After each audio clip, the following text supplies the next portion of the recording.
Ibra di testa, Tonali, gol! Sandro! Meritato!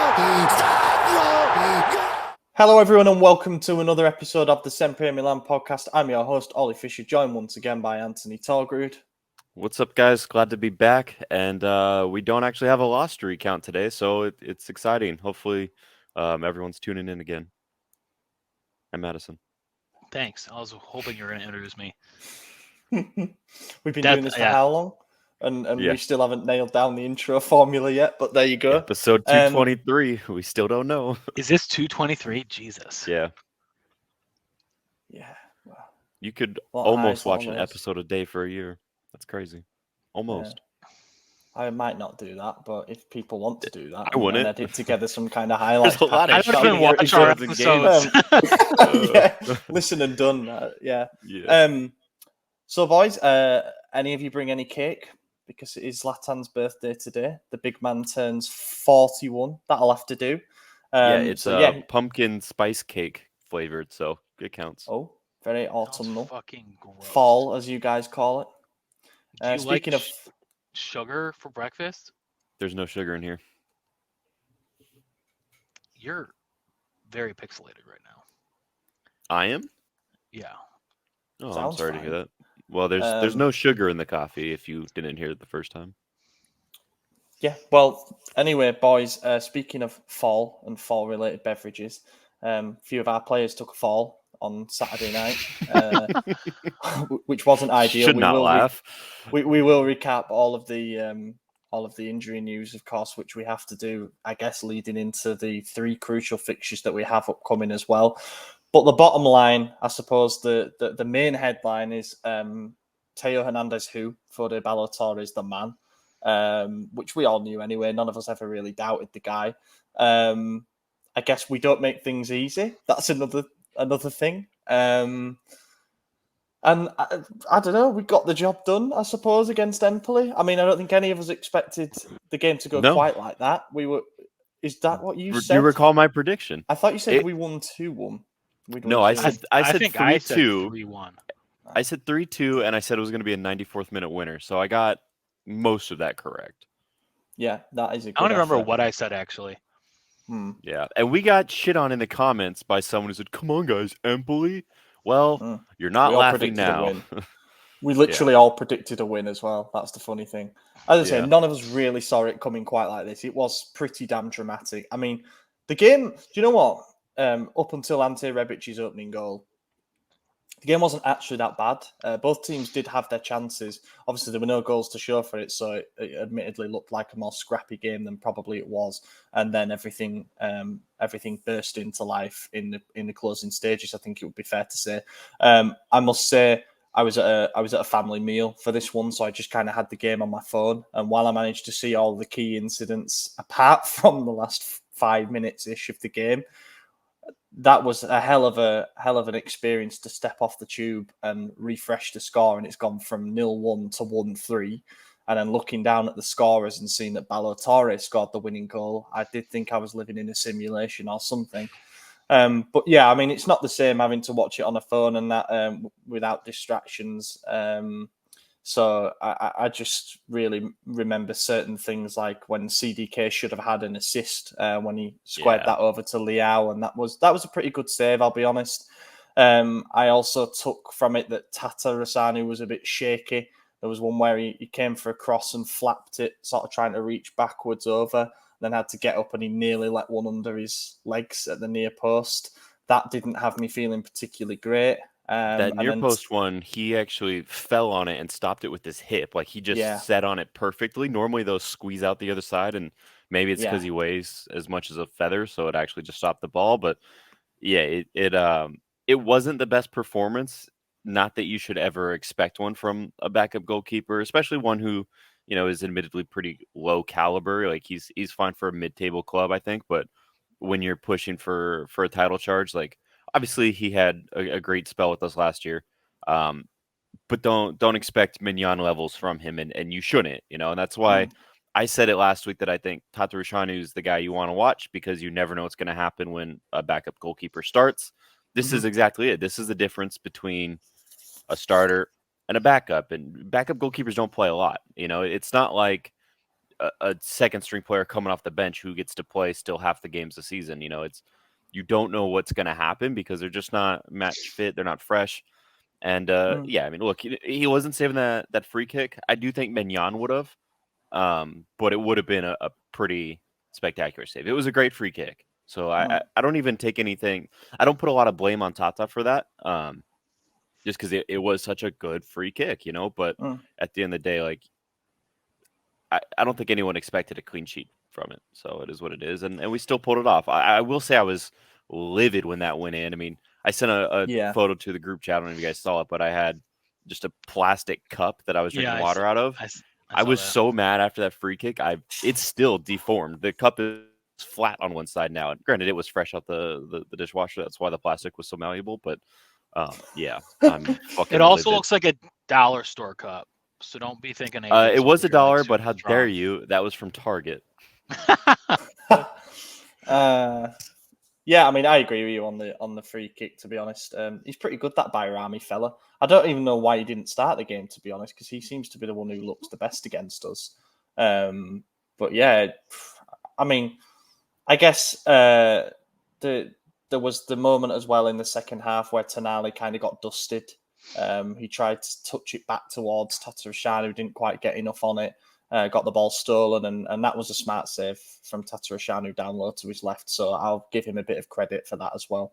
But yeah, before the first goal went in, we did have the better chances, I would say, overall. I mean, Giroud hit the bar with a free kick as well.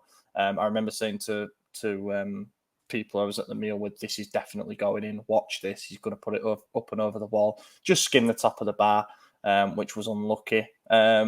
Empoli kind of had appeals for a penalty. I think this was in the first half when there was that shot that was blocked, but it was absolutely fine. Yeah. And then I guess it hits his back first. It does hit his hand, but it hits his back first. And I do want to call out the Paramount crew on this one, because in studio they all said it's not a penalty, it hit his back. You can see it from an angle, and then they show a different angle which you can't see where it hits his back, but you see where it hits his hand, and then they're all screaming penalty, penalty. And it's just like they said you couldn't see it in slow motion, and they played in slow motion from a different angle that blocks his back. And it's like, come on, guys, So I don't know if they were trying to fabricate drama there or what, but it wasn't a penalty. It hit his back. But you mentioned telling the people you were with that you thought the Giroud free kick was going in. It's funny because we had a corner kick maybe 5 minutes prior to that, and my girlfriend was sitting next to me on the couch, and I was like, I could feel it. This is going in right now. And it didn't go in, and they actually had a counter to a shot that was saved. So I was like, oh, maybe not calling these anymore. Yeah. Says a lot about our set pieces at the moment, to be honest, does that. That I think awful. the other team's more likely to score from them. But yeah, so all that happened in the build-up to the first goal of the game that happened in, I have to double-check the minute that it occurred in. It was close to the end, wasn't it? 79th minute that the goal went in. This was one of the last bits that I saw. And it was a very good, smart bit of work from three players, I think. Obviously, we want to throw in on the near side where the cameras were on our right-hand side. Tonali maybe steals a few meters when he's throwing it in. But yeah, launches it down the line for Leao, who's made a run out to the right-hand side. And he is in acres of space. And it's good heads-up play, I think, from all of them. Obviously, you can't be offside from a throw-in, so stretch the space as much as possible. And then Rebic made a really good... Go ahead. Sorry. I was going to say, and then Rebic made that drop-off run to make sure he was there to receive the pass and thump it in. And I liked his celebration, which I thought was meant to be a bit like necking pints or something. But yeah. It reminded me of Ronaldinho years ago when he asked the goalkeeper for a drink of water or whatever. He was walking up to him like during a throw-in. And as soon as the goalkeeper turned around to put the water bottle back, he like waited for a pass in for the throw-in and then just tapped it. Yeah. Cheeky. Loved it. It was good. I mean, I think it's just a reminder. I mean, maybe I'm giving too much credit by saying that it's high footballing IQ, because everyone knows you can't be offside from a throw-in. But it was a good run from Leao to attack the right-hand space, and then for Rebic to be switched on enough to know that the pass was probably coming across goal. And it was a nice finish. And it was good to see Rebic get back in amongst the goals as well. He'd come to me, on, it's just a high desire to win. Yeah. The last 3 seasons ago, we're not making that run on a throw in, you know. But this one was like, let's take advantage of everything we possibly can and get this late goal to win it, and that's what he did. You don't get that from Leao 3 years ago, no chance. No. And Rebic had only been on the field for like 5 or 6 minutes as well. So it sort of continues a theme of making a pretty quick impact. And that was good to see. And I really did think that was going to be one that we could chalk off as a scrappy, perhaps not totally convincing, but valuable 1-0 win. I'd predicted a 1-0 win before, so I thought that was going to be locked in. And then, the free kick happened. As we kind of mentioned, I think the power that he hits it is probably what beats most goalkeepers in the world, bar the elite, of which Maignan is in that group.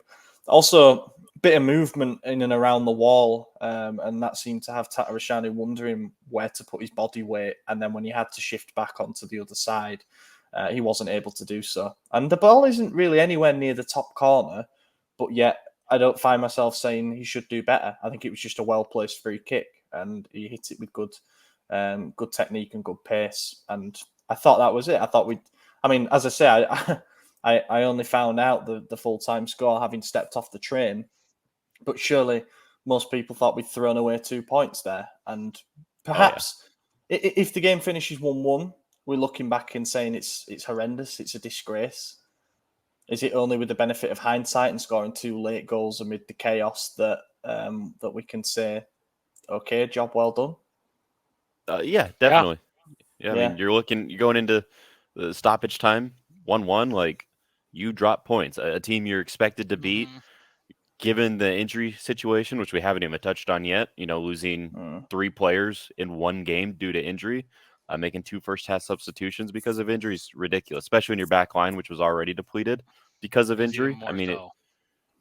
So it is definitely 2 points dropped. It could have been worse given the situation going in, if not for the play by Rebic. But 30 seconds after the free kick goal, though, you get a long ball over the top straight to Krunic, who then heads it over to Ballatore, who slots it home for his first shot in the league. Everyone's agenda against him, AJ and Oliver. I don't have an agenda against him. Stefano has an agenda against him. I thought he had a great game the whole time. No, you guys said. I don't think he's good. Don't get me wrong. I don't think he's a good player. Agenda. There you go. No, an agenda is just only calling out bad. That's what I do with Calabria. But with Ballatore, I think he had a fine game. I thought he was good from start to finish. I mean, even before he scored, I was like, he had a really good game. Yeah, I wasn't participating in the chat, so I don't know. Yeah, he was fine. It wasn't, it wasn't anything revolutionary, and he's not going to give us what Teo gives us. We know this by now because Teo is an elite left back. He's one of the probably top 3 left backs in the world, or in my opinion, anyway. But he just has to be fine, for a couple of games until we get Teo back, and then that for me kind of rejuvenates things again. I did mention in the preview thing that we did that I thought that Teo would be a bigger miss than Ballatore. Now, whether Teo would be a bigger miss than Maignan, just because of how he can win games on his own at times. And then for Ballatore to win the game on his own, I think that's pretty much poetic justice, if ever we saw it. But I'm buzzing for him. Like, his reaction to the goal was obviously he was going to go mental, but to hop the advertising boards and go running over the fans, it was just an outpouring of emotion. He cried. Yeah, I mean, he has had a lot of shit. Like, he's become the punchline of a lot of jokes, really. And I would include myself in that. We have criticised him on the podcast. Everybody's criticised him. You sign a player for a role as a deputy to Teo, and we're picking Florenzi and Kalulu out of position over having to play the actual natural left back implies something's not gone well there. He'd only made 1 appearance this year. This entire calendar year up until that game against Empoli. Oh, it might be 2, sorry. To have the game-winning moment, it really is like video game stuff. And I hope that he takes the confidence from that. Of course, as a left back, he's not going to be judged for how many last-minute winners he scores, and there is a case of right place, but he'll right be time. remembered for it. Yeah, I mean, and if that ends up being a massive moment in the season, where we look back and this has sparked a run, then absolutely, his name if is we in win the the title headlines. by 2 points and all the wins from here on out are easy games, Yeah, Ballatore wins the title for us. yeah. Let's not get Getting the ahead of team of the year. ourselves. It's week 8, but you never know. Yeah, and then Leao late on. I mean, the breakaway goal just to seal it in. I think it was 90+7, roughly there. 97. He showed everything there. I mean, it wasn't ideal to have him playing the entire what will have been nearly 100 minutes with the added time, but 101. he showed that he still had plenty in the tank with that late run. He took it away from the two pursuing defenders and that little dink. So not to take anything away from Leao because it was a fantastic run and an incredible chip over it, but they just conceded a 94th minute losing goal. Yeah. They're defeated. They've turned off. Leao had more space than he's had all season, and he should have did what he did. If he didn't pull it off, it would have been a lot worse than him making it is impressive. I don't know if my sentence structure there was right, but you get what I'm saying. I do know what you mean, Yeah, I mean, it was a great chip, fantastic goal, and that shows why he's the MVP. He's now one of 3 players in the world with at least 4 goals and 4 assists, and the other 2 are Messi and Neymar. So, Cavra who, but here we are. So yeah, I don't know. I mean, anything else we want to say? I do think Tatarushanu's distribution was pretty poor this game. There was quite a few times where he took a long time on the ball, time that we're not going to have against Chelsea. And then when he finally kicked it out, it went straight to an Empoli player for a counterattack. And, do that against a team like Chelsea, we're going to be in a lot of trouble. So hopefully that gets resolved. It was just jitters from not playing in a long time. Who knows? But I think with Ballatore in and Dest in, which I guess we got to talk about the injuries. Calabria went down. I can't remember what minute it was, but he went down and confirmed now hamstring injury. He's going to be out until next year, so 3 months. Salmakers went down early. I don't know the timetable for him. Is he also next year, right? 6 to 8 weeks. So his 2022 is over as well. Yeah. I mean, look, I'm actually gutted for him because he's going to. He was just finding form. He was just finding form as well. Yeah. Kerr will be out for 15 days. Unfortunately, he's the most expendable of the 3 right now. So it's a little bummer that he's the one coming back first. But... I feel like it's bad luck as well, though, that Kier and Calabria have gone down at the same time, because I feel like we could have done something with playing Kier and shifting Kalulu over, maybe. Well, and I think that was poor on Pioli to start Kier over Kalulu, given the injury situation and the backup goalkeeper. You want to start your strongest center back pairing to give Tatarusanu that extra bit of safety, and to not do that, and then to have the replacement go down and then the right back go down when the left back already is down. It's just like, come on. So, but anyways, what I was going to say, Ballatore with Dest actually allows us to use the same game plan, but a bit different, because Calabria tends to sit back mostly, and then Teo gets forward. We know that. Well, it's the opposite. Ballatore, ironic that he scores the goal, he's going to sit back a bit more, and Dest can get forward because he's better in attack than he is in defense.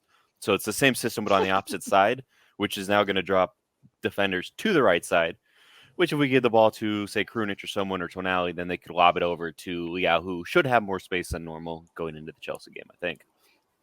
We'll see. But Dest does worry me. He wasn't great in the U.S. games. He wasn't great in his last game for us. He was good in his first, I think, 2 sub appearances for us. But after that, it was just kind of like worrisome. I hope his confidence isn't shot after he gave away that penalty in the Napoli game. It was a clumsy foul, yes, but he's played at the highest level. He's played Champions League games before, and I do feel a bit confident in that still. Like this stage won't faze him too much. But I don't think it did. I mean, time, if you guys look at his performance against Empoli, he came on late. I just got his stats up here. 100% completed passes. All passes into the final third worked. All long balls worked. Was never dispossessed. He made 1 clearance, 1 recovery. He didn't have any duels, so you can't say anything about his defending there, I guess. But he actually had a good game, given he only had, 15, 20 minutes. So I think Granted, it's Empoli. We'll see what happens against a team like Chelsea. No, but it's a good, quick. You got to have those 20-minute performances confidence to get back. boost, Exactly. Yeah. And then another thing which wasn't ideal, I suppose, is that Macias was left out of the squad altogether because he picked up a muscle problem at the end of last week in the training session before the game, and that means that we don't have a right winger heading into the Chelsea game, and we'll talk about the team for that when we go on to the preview. But we're not having a lot of luck, are we, with injuries again? It seems like we can never get a fully fit squad. We're going to have either sort of 15, 16, maybe at a push 17 of our squad list available for the Chelsea game. I'm going to go down the list of injuries right now and let me know if any of them are coming back for the Chelsea game, because I'm not sure on a few. But Kier obviously will be gone. Salamaker's obviously gone. Calabria obviously gone. Macias obviously gone. Teo should be gone. We'll come back for Juve, we think, right? Yeah, that's the plan. Mignon obviously gone. Origi, is he going to be back for this game? I don't know. He might be called up apparently, but again, you're talking 20 minutes off the bench, maybe at max. Yeah. And then Florenzi and that's all he needs, man. Obviously. Well, and that's what I was thinking too. You say we don't have a right winger, but I'd love to see it, because I'm not sure how long the Krunic experiment can pay off, especially at that level. Krunic always surprises us, though. I mean, that header as the assist for the winning goal was good. He has been on an upward trajectory, I agree. So I would start Brahim right wing and Krunic where CDK typically plays, just to give a bit more solidity in that midfield without everyone going forward. And then obviously Leao out left, and I would still start Giroud, but I would bring on Rebic around the hour mark or so, and then maybe CDK later on. We'll do tops and flops and dive into Chelsea, because that's obviously the big game that's on the horizon. My top, again, I'm sort of going off the fragments of memory that I have from the game, and obviously I've seen all the goals and stuff, but missing the frantic last sort of 10 minutes of the game was a bit gutting. But my man of the match is gonna be Leao. Goal and assist. Yeah. Can't argue with stats. Yeah, and that's exactly what I was going to say as well. He could have had a second goal.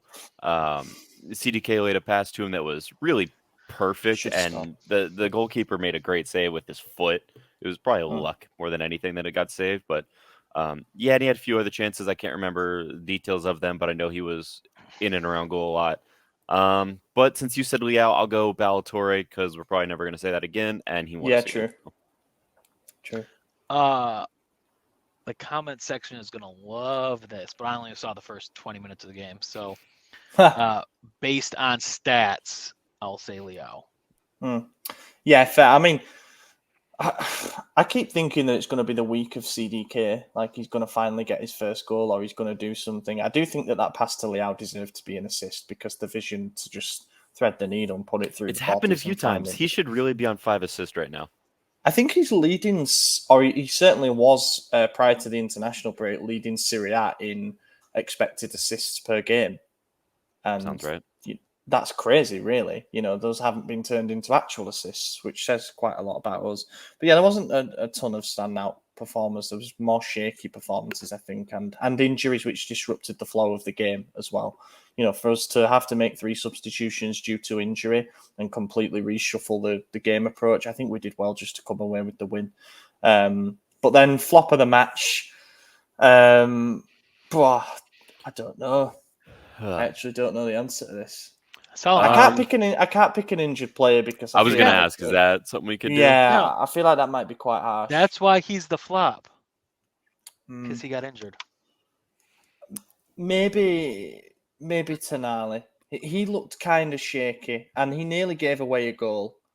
Literally, nearly directly gave away a goal when he got put under pressure and essentially put their forward through. I do know exactly what you're talking about. Yeah. But I don't know. I feel it's harsh. It's a tough one to judge this, because the game was so discontinuous. Like, all our plans got ruined, and we still only conceded 1.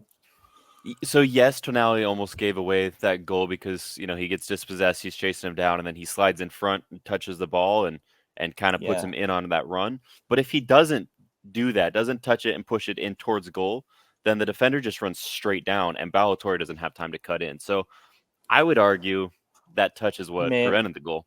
Maybe he needed to make the touch. I don't know. It's just when you watch it back, it's like, well, you've passed him through on goal there. As I say, it led to a good save.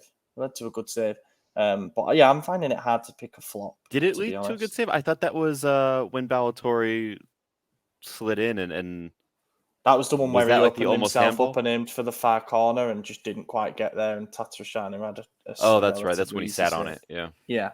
Okay. Yeah. Well, my flop, I feel like a piece of shit for even saying it, but Calabria, I mean, he was down after 30 minutes. It's not like he did anything, but I mean, it's really harsh to even say because he tore his hamstring. He's out for the year. I don't know. It's a tough one to pick. Tore his hamstring. Yeah, I don't know if it's tear. I know. A full tear? Yeah. Grade 3. You saw why he's out 3 running. Months. You knew. I mean, that's why he was stretchered off. Yeah. Yeah. Not my God, that's gotta hurt so bad. Oh, incredibly painful. And I've never done it, but by the sounds of it from players who have done it, you just feel it twang, like it just snaps. When I get a calf cramp, I am a baby. I got a tattoo and I could barely walk on Saturday morning. That's not linked to the tattoo, though. That was a different event. Who gave away the foul for the free kick? Oh. Was it Dest? It might have been. I was going to ask that, but I figured you guys... Oh, no, it was Benacer. He got carded for it. It was Benacer. Right, maybe Benacer. Yeah. I don't know if you were going to be, Let me check the ticker here. Yeah, I was looking down the ticker as well. Yeah, it was Benacer. Benacer, yeah. Yeah. So, yes, tops and flops done. We'll move on to Chelsea again. So this is the one that we've been waiting for, really, in the Champions League after 2 games against Red Bull Salzburg and Dinamo Zagreb that have got us top of the group with 4 points on the board so far. We are playing Chelsea back-to-back, away and home, starting with the away leg at Stamford Bridge on Wednesday night. This should be a great one. I'm going to the game, managed to get a ticket. Isaac's covering the game from the press area, so thanks, Isaac, for that. Means I can enjoy it with a couple of pints. And then Stefano and Lorenzo coming along as well. So it'd be nice to actually watch a game over on these shores. And we were at the... Wait, Stephen and Lawrence are going? Stephen and Lawrence, yes. Nice. We went Anfield last year. And that was good, don't get me wrong, but it was a bit strange because there was only like 400 away fans because they didn't know if they were going to lift the travelling restrictions in time. So nobody really bought tickets to come over from Italy for the game, whereas this time it's obviously going to be a sold-out away end, and I think that we're a bit better prepared probably for a game like this, aside from all the injuries that we've just mentioned. Chelsea, what do we know about them? Well, they've had a pretty turbulent start to the season. They sacked Thomas Tuchel, some say harshly, but they have got a fair... I think he's an exciting young coach, would be fair to say. Was at Brighton, called Graham Potter. They drew their first 2 games under him, and they've just won their most recent game, 2-1 in the last minute away at Crystal Palace. That puts them 5th in the Premier League, which isn't even that bad, really. I think in my head I had him about 8th, and that's why they had to sack him, and, they were struggling. Yeah. Well, I mean, I think they were like 10th at the start of the day. So they were pretty low, and honestly, that win was not what you think it is. Like, you see it on paper, and you're like, oh, they won, cool. No, they played awful, and they shouldn't have won. Thiago Silva should have been sent off. He handles the ball blatantly, swipes it after getting tackled down, swipes it away. Only got a yellow card, should have been a sending off, and then he immediately assisted like a minute later. So that there says probably no goal. And then I think there was a penalty shout towards the end as well, something like that. And then Conor Gallagher scored a great. He was at Palace last season as well, so that is a sickener for them, really. It's just how that goes, man. That's football for you. But literally. Yeah, they were lucky to escape with that win. I think they were on the back foot. They're still not in good form, and hopefully this isn't the confidence boost that it probably is going into this. you said at the start of the preview that this is the game we've all been waiting for. Well, I'd argue I want to wait a little longer, just given the recent situations. Had we not have drawn in the first game of the group stage, I think we'd be in a lot better position. Obviously, 6 points instead of 4, because given what we know now with the injuries, I think it's going to be a tough end of the group stage here, and those 2 drop points might be critical. So yeah, we'll see what but happens. we still have like the heart of our defense. No, we don't. And Tamari and Kalulu, they're injured. They'll be available. They're in, but right, the heart of our defense. 2 out of the 5 defenders that we field, if you count the goalkeeper, that's not good. That's less than half. Dest has Champions League experience with Barcelona, arguably more pressure than this. Maybe. Tata Barca haven't been that hot lately. No, I mean, Teo will be back for the return fixture as well, which certainly helps things a little bit. You can argue that playing at Barcelona right now is more pressure than playing at AC Milan. Maybe. I mean, you have get more what you're saying. Yeah. I mean, I'm confident. I think that we come out on top, but we'll get to that later. I don't think Chelsea's good. I think we are the better team currently. However, with the injuries, I think that gives Chelsea a huge up. But on paper, full fitness for both teams, I think we steamroll them. But right now, I don't know. I'm not as confident given what we just saw against Empoli with their back line. Granted, Empoli had 3 weeks to prepare for us. Chelsea's going to have 2 days with the new manager as well. So I think whatever we see from Chelsea isn't going to be Potter tactics.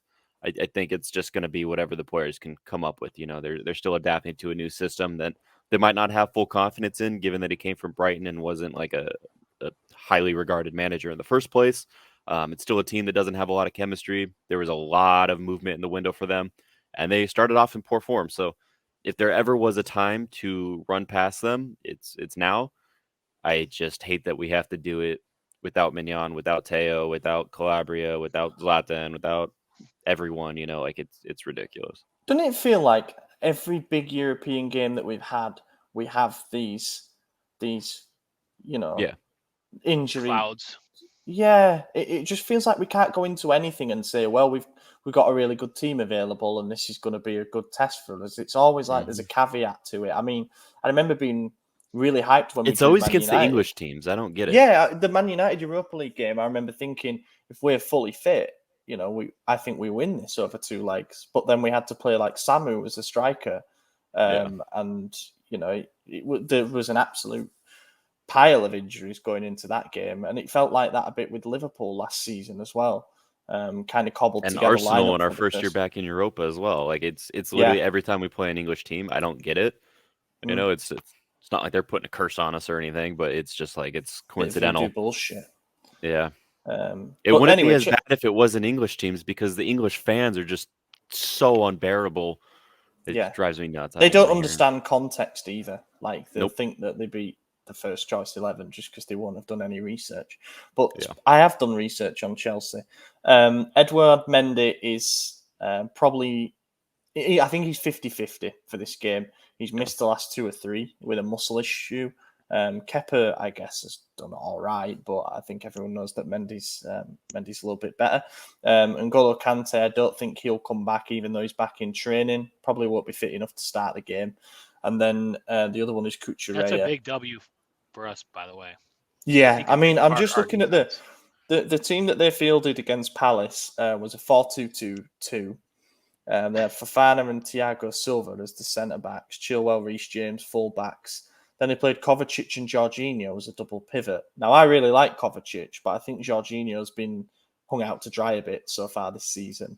And I think Benacer Tonali is a better double pivot than that overall. And then they had Havertz and Mount as attacking midfielders behind Aubameyang and Raheem Sterling. So there's pace in the front two. There's good technical ability in the 2 players behind. And I guess Jorginho and Kovacic will battle.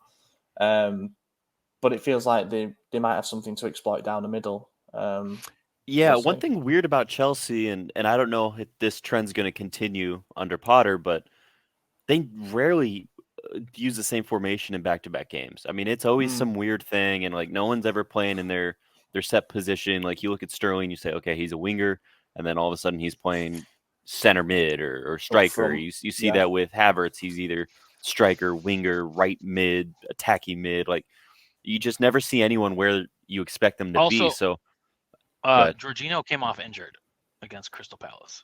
I think he's okay though. It's not something that's going to keep him out of the game against us. It says mid-October for a return, but maybe he'll be back for the second leg then, or something. Or hopefully, well, I don't want to say hopefully, given it's an injury, but you know, if he misses those games, that's a boost for us. Hopefully, that doesn't mean Kante starts then. No, it means it'll probably be like Loftus-Cheek or Gallagher and Pulisic or something. Hopefully, Pulisic starts because that way he can make them suck. Or perform well for us when they buy Leao in January and we get him in return.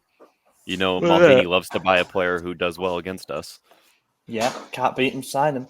I guess our 11, what the hell do you do? I mean, Tatarusanu is going to start in goal, as we know. He's going to be Dest at right back out of, virtue out of necessity, I suppose. I think it'll be Kalulu tomorrow, centre-backs, no problem with that. Mm-hmm. Yeah, literally has to be. Ballatore, Tonali Benacer. That'll be a good examination for them, just to see how much they've grown in terms of keeping up with the intensity. Now, I think the Liverpool game was more daunting last season because they actually do play incredibly full on, and we were overwhelmed for the majority of that game at Anfield last season, to be honest, and we were kind of lucky to be 2-1 up after that 5-minute spell. But Chelsea, maybe not so much. I think they're doubting themselves a bit, so maybe the pace will be a little bit easier to handle. Or hoping so anyway. Sounds like Krunic is going to be the right winger. Then CDK, I guess, down the middle, Leao, Giroud. If there's anything that's good, it's that we've got our first choice centre-back pairings, our first choice double pivot, Leao, Giroud, and we've got options for the playmaker role.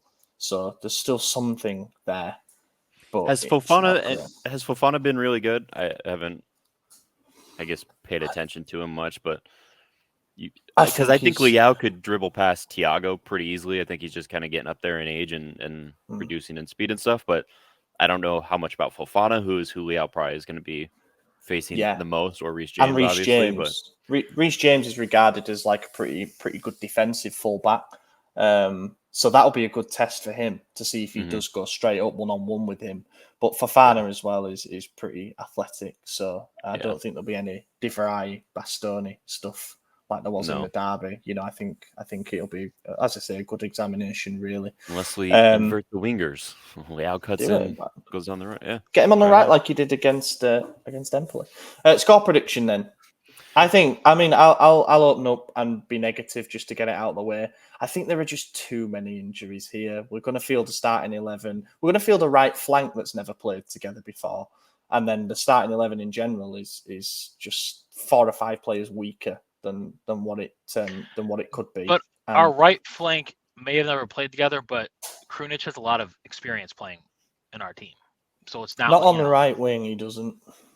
No, but I think it's going to invert, man. I think he's going to cut in. He plays down the middle a bunch. I think he might play down the middle. I think and we might a bit of fluidity with CDK. Yeah, in attack, I think it's going to be more of a 3 at the back with Ballatore, Kalulu, Tomori, and then I think Dest will push up a bit more and allow Krunic to slide more inward. Yeah. They just have a hunch. I have no backing on that other than looking at the players. Your gut.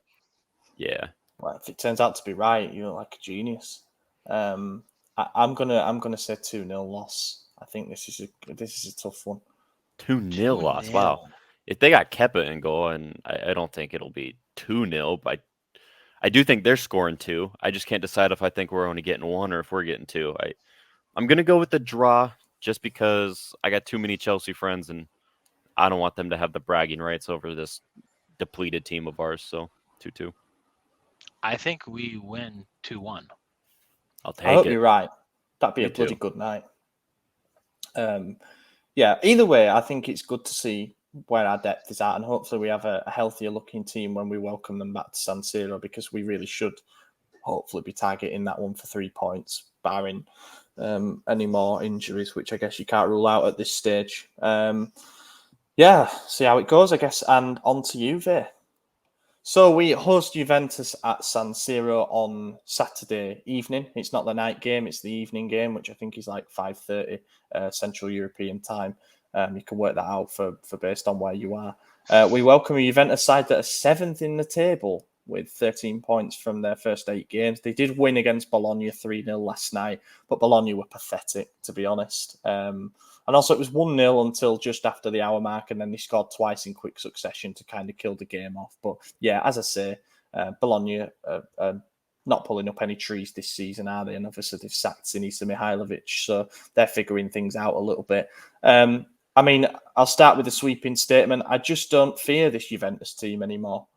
You know, as we've said many times on this podcast, it used to just be, are we going to lose 1-0 or 2-1, you know, or 2-0? It would always be a narrow defeat against them where we'd stay in the game for most of it, but something would happen that would ultimately mean that we ended up losing. Ever since that 4-2 comeback win, and then obviously we had the 3-0 away win as well in the COVID-affected season, I've just felt like we've overcome a mental hurdle there. Now, we did draw both games against them last season, which was a bit disappointing. Yet, you know, this time around, I guess if we get a couple of those injured players back, if Teo's available for the game and stuff, yeah, we should have nothing to fear, really. I mean, Allegri can't be sacked because it cost them too much money. But I think that's what a lot of their fans want. You know, they're just not playing good stuff. I say that they probably a lot of players too. But yeah. This is the Bologna game was their first win since August. I mean, what? Yeah, like what else do you need to say, you know? But granted, in their defense, like they have Pogba, who hasn't played a single game this season. He's on a long-term injury until next year.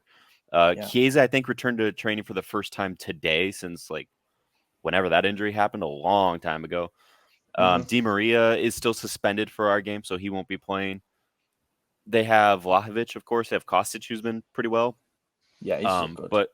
But other than that, I mean, Szczesny's still out, so it's going to be Perin, who has done decently well. Granted, they haven't been winning, but you got Bonucci, who might not even play. I don't think he might. I mean, let me check their last lineup. Like he started on he started last night. Yeah, but he hasn't been playing as much, and he's closer to the Milan Bonucci than he was the prime Juve Bonucci at this point. That's true. Him and Bremer just don't seem to have gelled. Like they're just not clicking because Bremer's used to a back three, and so is Bonucci, but that's not what they've been playing. And Szczesny played last night actually, so he is back. I don't know what I was thinking there. Yeah. Yeah, they're playing Weston McKennie out on the right, and like you know, Locatelli, Rabiot is kind of a slow midfield. Kostic is good. He covers a lot of distance on that flank, and then I think they're just putting so much faith in Vlahovic and Milik to outscore other teams. But just even the back four, you know, that used to be the thing. If you can get one goal against Juve, then you used to think, can we get a result here somehow? But now it's like I'm looking at that back four thinking, if we've got a relatively fit attack for that, then we're looking pretty good. I mean, look at the names that they brought off the bench last night as well. You've got Leandro Paredes, who admittedly isn't bad, but he wouldn't start for us. Doesn't start for them. Quadrado, I mean, he's in his 30s now. Don't get me wrong, he always seems to have a decent game against us, but I don't know how fit he is anymore. Di Sciglio, Moretti, Moise Keane, like they don't have those same game changes that they did even last season when they were able to call upon Dybala off the bench because he never started him. You know, Chiesa's not fit. I don't know. Maybe I'm being too confident here, but I don't see us losing. I am worried that we're being a little bit too confident. It is Juve, and sometimes they find ways. It is Allegri as well. But our returns, Teo will be back. I mean, that's a goal right there, given the situation. Rebic back, that's probably the same goal, to be honest with you, the Teo Rebic connection there. Rebic is a shoo-in if Rebic starts. Them. I don't think he even has to. I think off the bench he'll do well. The only reason we drew in the first leg against them last time is because we decided to try a new formation for the first 70 minutes of that game. And once we switched it, we clicked and we were dominating them. That's how we got the equalizer late. The second leg, I'll be honest, I don't remember much. So I don't know what it was 0-0, like there. Literally nothing happened. Okay, that's probably why I don't remember anything. I think we're probably playing way too reserved. I honestly think that they'll go for the same game plan this time around. I think they'll go for a 0-0 against us. I just don't see any indication that Allegri has a set in at the moment with this team where he can just take the brakes off. Because when they tried to do that against Benfica in the Champions League, a game that they needed to win really to put themselves in a decent position, they ended up losing because they just completely lost control of the game. They did that against Monza as well. They're just they lost and that was Monza. the red card, and I just they haven't figured it out, have they? I mean, they're not a million miles away from top four. Don't get me wrong. Also, Inter are ninth, which is quite funny. But yeah, and they still have Inzaghi as the coach. I don't even think they can. They're getting into the territory of not being able to pay their players again, let alone pay off a coach.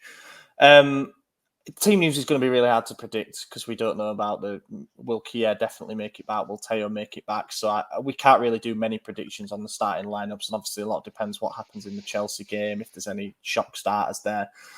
So I guess it's predictions. I do think it'll be a close game because I do think that they'll come and try and make themselves really difficult to break down and just try and spring counters with Milik and Vlahovic, which might work, and we might be made to look like idiots for saying that we're confident going into this.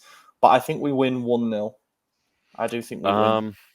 I'll never predict a clean sheet for us with Tata in goal, especially with Vlahovic, because he tends to get a counter every game. And Tata is kind of like Handanovic in the sense that he doesn't move a whole lot. When he does move, it's not the prettiest. Not that doesn't save goals, but I'm a little concerned on that end. So I'm going to say it's got to be 3-1 for us. We'll take that. I think 2-1.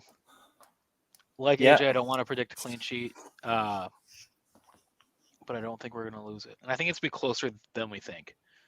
Yeah, I wouldn't. Because it is Juve. I don't think it's the end of the world if we draw this game either. But the Chelsea results then have to be better either side, So there's a trade off to it. But it's really tough with that list of injuries. It's really tough. You can't make the rotations that you want to. It impacts your in-game choices as well, and it is. It's just a battle. It seems to be a constant battle. Let's do some listener questions then. So, number one comes from Mike J. Do you think it's time for us to hire a set-piece specialist coach, given how abysmal our corners and free kicks have been? Yes. We've needed it for years. Anything. And Bader made this, it was a joke, but it was also serious when we were watching, I don't know, the Napoli game or something like that. The reason we never get better at set pieces is because in practice, we're practicing set pieces against our players who suck at set pieces. So we're not getting any better. We're not defending them. We're not scoring them. Set pieces suck for us. We need a set piece coach for sure. We need something. Yeah, we need something. I think you can say something on the one hand if you're putting balls into a dangerous area and we're missing chances with headers, then that's something you can work on. But what has been really frustrating to me is how often our balls into the box have not beat the first man. And it's like you can practice all you want about what happens in and around the 6-yard box, but if the ball's not beating the first man, then it's literally a waste of everybody's time. But we have also missed some headers this season from corners. And then as for free kicks, I don't know. I don't really think every free kick is necessarily a high percentage chance either. To be honest, it depends where it is with shooting range and stuff like that. But yeah, maybe we do need to come up with some new routines. I'm not just concerned about our ability to score from set pieces. I know I should be, but I think we score enough from open play that my main concern is our ability to defend set pieces, because we're almost a shoo-in to concede a corner like every other game. It's ridiculous.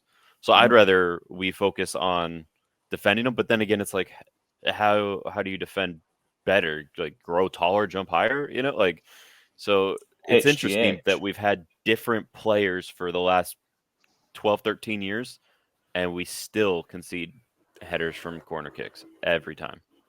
Yep, we do. I mean, we kind of spoke about that with the centre-back pursuit over the summer as well. Like, would bringing in someone like Botman have really helped because of how dominant he is as an aerial presence. We've got a short team, We've got a short team. I mean, we brought in CDK, who's got some height, but I don't know. obviously he's missed the headers that he's had. He had one in the derby from a corner where he should have done better. Defensive presence, how does it work? I don't know. When Ibra was playing, he actually seemed to be more of a hazard than a help from set pieces. I mean, he flicked one in at the near post at one point for an own goal, and I don't know. I think we need work on that. The Rossoneri podcast Sverige asks, where should we play Adley and who is he the backup for? And thoughts on CDK's first few games. Not seen much of Adley, have we? And I don't know why. He was so good in preseason. He was, and I know preseason's a different thing, but he had the whole preseason, whereas CDK didn't. Even like Malik Chow, Serginho Dest, Astor Vronks, they all arrived very late in the window and have played more recently. Malik Chow hasn't, but the others have played more recently than Adley, who was with us for the entire build-up. And he did look good in pre-season. I guess all we can do is trust Pioli, who sees him every day and doesn't want to put him into the wrong situations. But I thought we'd see more of him in Serie A, given that he's not in the Champions League squad list. So you can only really divert his minutes one way. He's definitely a playmaker, and he's just behind CDK and Brahim at the moment. That's all I can really say.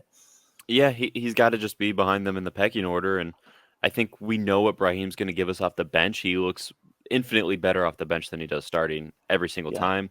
And I wonder if it's just, having a late burst of energy, whereas everyone else is fairly tired. He's able to actually dribble because he gets pushed off every time he tries to dribble against someone who's equally as, fit, not tired at the moment. But as far as CDK's first few games, he hasn't been great. He obviously hasn't scored, but I think he's being really hard done by a lot of the fans. I think a lot of fans are kind of getting on him because they expected so much off the rip because of his price tag and because guys like Kvaratskhelia or whatever is coming on him and molding perfectly.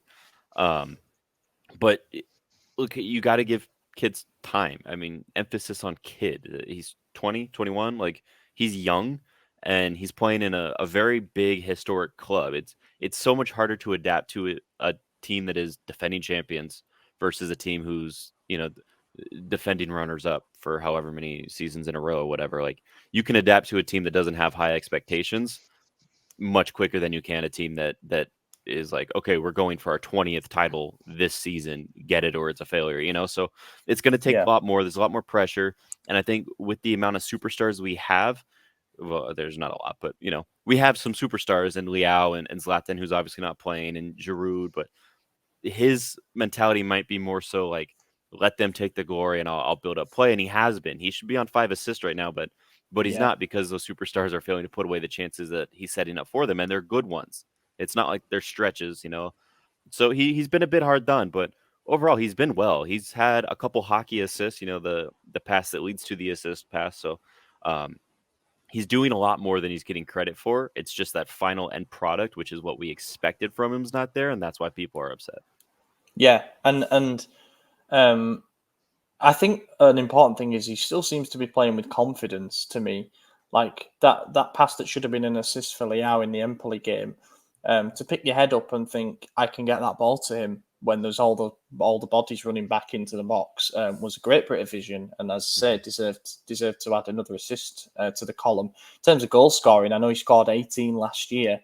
But he did play as a second striker or as a striker, so he's going to be making more natural attacking movements where he's being asked to orchestrate a bit more in the role that he's in with us at the moment. I do think a goal could bring a good stretch of form, once he breaks his duck. He also scored a hat-trick in his first preseason start with us. Not that it was any team worth mentioning, but still did it. And Pioli also said he wants him to get more forward, so I think we're going to see that a bit more, and maybe he's been sitting back, whereas now he's been given the okay to put himself in the box in those attacking positions. Yeah. I still got loads of faith. I mean, look at how long it took Leao to fully adapt. Really, he had a lot of inconsistent periods in his first 2 years, and then was Serie A MVP. And Tonali took at least a full season, and then was one of the best young midfielders in the league, if not the best. So it does take time, especially when you're coming from a completely different environment. But we've invested in him, so we're gonna invest faith as well as money. Berizzi the GOAT, with all our injuries, will the new ownership buy players in January, or will they do the same as previous ownership and just let us go through the storm? Oh well, we've already been linked with. Yeah, we've already been linked with the new right winger, some guy from that Norwegian team. I'm not even going to try to pronounce the name of the club. Okay, Midtjylland. But yeah, he's like a 5 million euro winger, which isn't a lot, but that's kind of our model anyway. So we're definitely linked to players. We got to get. I mean, we're going in Champions League game against Chelsea with 15 senior players on the squad list and 2 youth players. So it's like we need more. We need depth. Yeah. But the thing is, if we had depth, we wouldn't have the injuries. Yeah, the thing is though, everyone's going to be back by the time the January window comes around. So, but you don't know how they'll be back, you know. I know. There is that, and of course we could pick up more injuries between now and then. You know, like Salamanca's, because of the nature of his injury, it might take him a bit longer, and it's always been an area that we've needed to address, probably the right wing position. So I am happy to hear that we're while waiting for more reliable sources to confirm it. But I am happy to see us linked with some players for the right wing. I wouldn't be surprised if we went for a loan or something, though. You know, if Sajic keeps getting no minutes, then don't be surprised if that pops up again, especially given that they won't have to face us, probably, unless we draw them in the Champions League knockouts or whatever. Yeah, I don't know. I don't expect any lavish spending in January. I think if we did something, it'd be cheaper deals to plug holes, maybe some loans. But I would still like to see a new right winger arrive. Next one, then. Rocky Award posted, asked this question, or rather just said, can you speak about this guy? So I will do it because I've got a tweet actually that's just gone out about it, which I've done. Do you guys remember the name Francesco Camada? No, doesn't ring a bell. So his name was everywhere, and I mean, even in this country, his name was being spoken about by like TalkSport and stuff. He's our youth team player who was 13, he's now 14, and he scored 400 and oh yes, I remember 480 480 odd goals in like he was basically averaging over 5 goals a game at youth level, you know, which is mental, but obviously he's playing against 12 and 13-year-olds, so maybe that happens more often than you'd think. Basically, he's already playing in our under-16s team, despite being 14, and he's playing for Italy's under-16 team as well. He asked for me to mention him, so I've done it. I think he's one to watch for the future. But yeah, big up Francesco Camada. I hope he's got a good agent, you know, to get some money down the line. Fabio asks, are any of you attending the events in London or NYC this week? Yes, me, Stefano, and Lorenzo will all be at the Box Park event at Wembley, which is tomorrow night. This is going out on Monday, so it's tomorrow night, 7 p.m. Come and say hello if you recognise us and you spot us. That'd be great. And as mentioned, we're going to the game as well. So get in touch if you are going. It'd be good to get a few of us meet up at the pub or whatever. And yeah, fingers crossed we make it a memorable night on the field, I suppose. Final one, Christian Espinoza. Is there a player that's surpassed your expectations so far this season? Ballatore. I didn't think we'd even see him play, and he scored a winner. Pobega. Pobega's a good shout, yeah, especially given I completely wrote him off. Me and you both did. Me and you both completely wrote him I'm off. not saying anything. Yeah. Yeah. I don't know. I don't want this to come across in a way where I'm saying that he was shit before, but Benacer has been really, really good this season, aside from giving away the free kick for Empoli's equaliser. He's been fantastic. There's stats that prove it as well. Salamanca's has impressed me as well. His Champions League performances.